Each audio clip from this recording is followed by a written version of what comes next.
Hi, welcome to our podcast. I'm Mary Abazia, and with me, of course, is Tom Spitali. And we love to look at the world and then put a marketing set of glasses on and say, so what does this mean? And we've been watching Nvidia for a while, and we've commented. I was mad because I worked at Intel and was shocked that Intel didn't take over the world the way that Nvidia has. But we've been watching it very closely because there's so many lessons that are helpful for our B2B clients to learn from this. And so that's what we want to do is we want to kind of pick it apart a little bit. Now, just to be clear, Nvidia started as a graphics company. They made GPUs about 30 years ago. So in 30 years, they have climbed from a startup to be the world's most richest company. Their market cap is 4 trillion. That's twice as big as Amazon right now.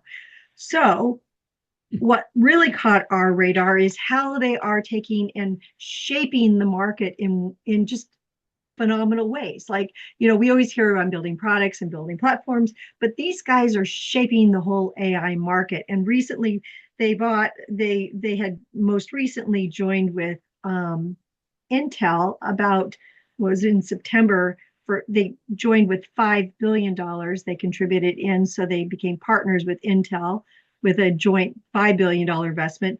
And then there was this other spinoff of Intel's that they did. And then there's this CoreWeave that was $2 billion. And then Broadware, another part of the puzzle for 2 billion. And then Marvell, they just invested another 2 billion in it. And you could see how they're putting all these pieces together and creating this ecosystem. So I'm going to open up the floor now, Tom. What do you think of all of this? Well, I think that the topic and the question that comes to our minds and many of our listeners' minds is, aren't these companies the competitors of Nvidia? And the fact of the matter is that they're redefining competition with a lot of these investments because by most views, these companies are competitive to Nvidia, but Nvidia is engaging in something that we call co-opetition where you don't have this single-minded view that you're going to vanquish the competitors, but you may find some opportunities to cooperate with them to both of your benefit. And so we thought it'd be interesting to discuss, from our perspective, when is the time to do these kinds of cooperative ventures, and when is the time to just stick to, competing and trying to beat these companies that are for all intents and purposes, look like they're doing the same things that you're doing. So, Yeah.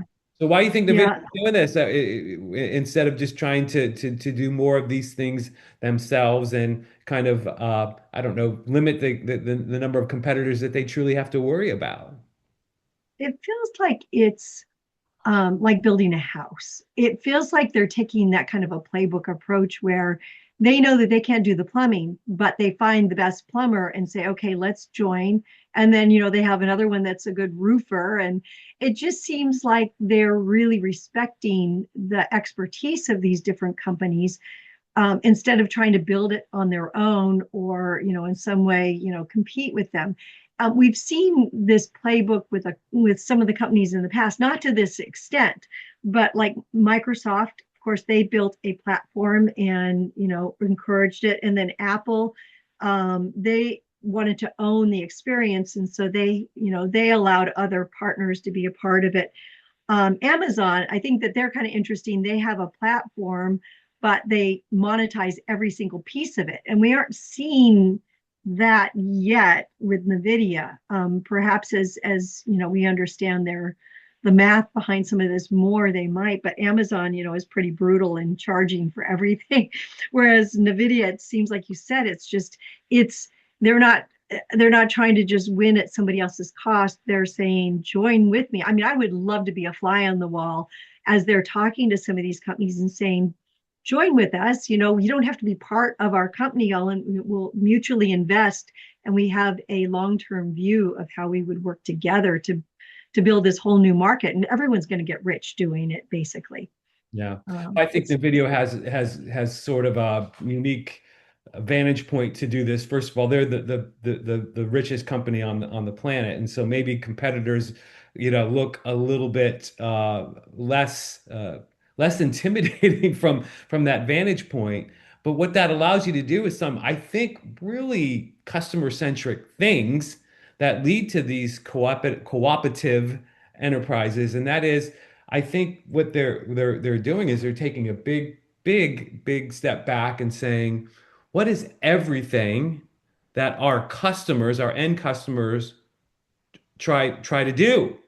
And it's not just a perspective that's limited by what you as the supplier can do. It's a bigger picture that says, all right, what are other steps in the process and the things that our customers are trying to put together for their end users? And, can we learn something by getting involved with another company that deals with another part of that equation? Can we learn something? Can we get closer to our customers by cooperating and coming to market together for that purpose? I feel like it's a super customer centric thing to do. Is this co-opetition? I think you bring a really good point. Is there are a lot of companies that have tried to do this, but if you use just a technical lens to do it, you can do anything technically. But if you're not really addressing the customer needs, it won't win. And the only way that Nvidia and all of their partners are winning is they have to be looking at what the customer's needs are, and the customer, quote unquote, is complicated, especially in this type of a market. The AI market, there's a lot of decision makers, there's a lot of different market spaces. It's not that defined yet. So, they're working with these competitors, but they're probably working with their customers as well to help shape what really is going to happen, understanding their needs and then using this technology to help do that. It's phenomenal. It's something that hopefully our clients, as they're talking about shaping their markets, look at the customers and look at the competitors, and say, how can we build something that really does work for everyone? For Um, everybody. It's complementary. yeah, Yeah. You and complementary. I met, you and I mean, I think the very first rule of this is reminiscent about how you and I met. We were both working for a customer. Mary, you're doing what you and I are doing right now at the time.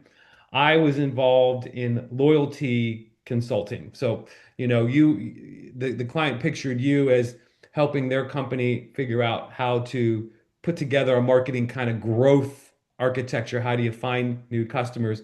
And he was looking at me as the person that could help them to, once those customers were in the fold, retain them, and continue to build the relationship. And he said, why don't both of you come, and Mary has the first 2 or 3 days, and Tom, you have the last 2 days of a working week where we could build the entirety of this plan together. And that's how you and I met. And I think that if there's ever a customer that's asking you to do those kinds of things, yeah, I'm working with another company. I don't, view you as competitive. I view you as complementary. If it works for that client, maybe it'll work on a bigger scale. Maybe that's, one of the first signs that co-opetition might be good for you.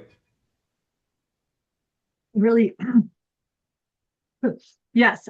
I'm number one. I feel very fortunate that our friend Bruno had put us together. And also, it sometimes through the eyes of the customer. So, if you're feeling like you're stuck in your market, you're feeling like you're just fighting for market share, and you're just you think, okay, we'll move to a platform or something. It might be good to just sit and talk to the customer, and instead of trying to sell them anything, just say, tell me all of the needs, as you're trying to, drill an oil, you're trying to perform this task. Tell me all of the things that you're trying to do, and where's their problem, who's involved in it. And that might start to open some new ideas on how you might approach different partners, and putting something together that works. And it does seem like we're in an era, there was an era where like companies would buy everyone. GE, had everything in the basket, and then they kind of spun that off. And it seems like we're seeing a lot of companies kind of decouple, but that doesn't mean that the customer still has these different sets of needs that you could put together and do some type of partnership like what we're seeing with Nvidia. Yeah, it's the ultimate, like I said earlier, it's the ultimate in customer centricity. We a lot of times when we're asking our clients to think through what we call the benefits ladder, what is it that your customers say, help me to do blank. What are they trying to solve? What are the jobs to be done is another way to look at it. And we always say, think really broadly, think beyond your product, because how else are you going to be innovative if you're only thinking about the known benefits sought that your current customers have? And this exercise done well would take you beyond the auspices of your own product, and you get into what are the needs that your customers have around your product on the way to it becoming a fully valued offering to their clients? Because we are talking about B2B here, right? And these are the kinds of conversations where you can look at and you can realize that you have an alternative to expanding the scope of your company by buying up adjacent or complementary companies, as you're saying, Mary, that a lot of times those end up being spun off again and divorces, business divorces happen.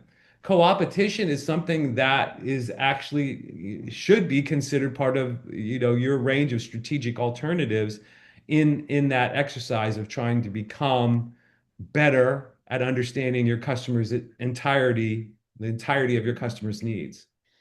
Yeah, the benefit ladder, I agree. That's a really nice one when you don't get stuck in the attribute trap. You start with, as you said, what the customer needs are. The other tool that seems to work when we're working with groups, Tom, is the competitive analysis. Who are your direct competitors? They do things exactly the same way and satisfy the same needs. And then the indirects, they satisfy the needs, but they do it differently. And then the complementers satisfy the customers with something different. And those are the ones that potentially you can partner with, or if they, change their business strategy, they could compete with you. So that analysis seems to always kind of unlock more opportunities to say, wait a minute, I had never thought that. That seems like that complementer is so outside of our business, but yet they have a relationship and we have a relationship with the customer. Maybe there is something that together, 1 + 1 = 3 in that experience that the customer could have overall. So that probably would be another tool if you I wanted to try agree. something. I agree. I think you could push that even further to maybe even look at the indirect competitors, right? Because again, we consider them to be competitors to be vanquished. A lot of times we find that our clients are going, there's some companies working on some really cool stuff. It's not, completely commercialized yet, but when it is, it's going to be a significant threat to us.